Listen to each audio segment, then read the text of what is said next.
సరే every year new year celebrations అవుతుంటాయి, especially December 31st.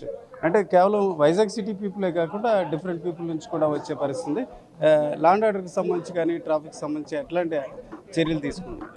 మేము ఆల్రెడీ మీడియా ద్వారా అందరికీ తెలియజేసాం ఆ ఆంక్షల గురించి. మనం అందరం చట్టం పాటించాలి. ఒకవైపు రోడ్ మీద తిరుగుతున్నప్పుడు ట్రిపుల్ రైడింగ్, హెల్మెట్ లేని డ్రైవింగ్, స్టంట్, సింగిల్ జంపింగ్, మొబైల్లో మాట్లాడుతూ driving, reckless driving, seat belt ధరించకుండా డ్రైవింగ్, డ్రంక్ అండ్ డ్రైవింగ్, ఇవన్నీ మనం అవాయిడ్ చేయాలి.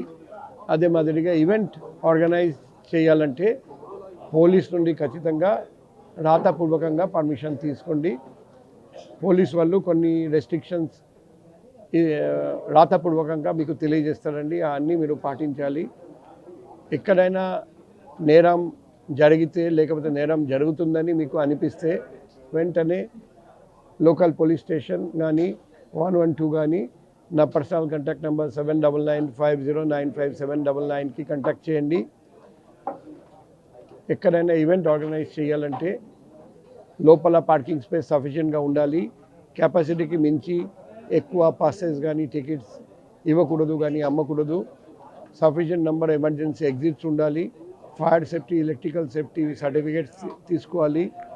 ఎక్కువ మంది వస్తే అక్కడ ఫైర్ ఇంజిన్ కూడా పెట్టాలి, మెడికల్ యూనిట్ కూడా పెట్టాలి. ఎటువంటి అశ్లీలత జరిగితే, డ్రగ్ గురించి కంప్లైంట్ వస్తే మేనేజ్మెంట్ కూడా, ఈవెంట్ మేనేజర్స్ కూడా బుక్ అయిపోతారు. కాబట్టి జాగ్రత్త. సఫిషియెంట్ నెంబర్ ఆఫ్ వాలంటీర్స్ పెట్టాలి. రోడ్ మీద పార్కింగ్ అలౌ చేయకూడదు. మీరందరూ పోలీస్కి సహకరించండి, పోలీస్ కూడా మీకు సహకరిస్తారు.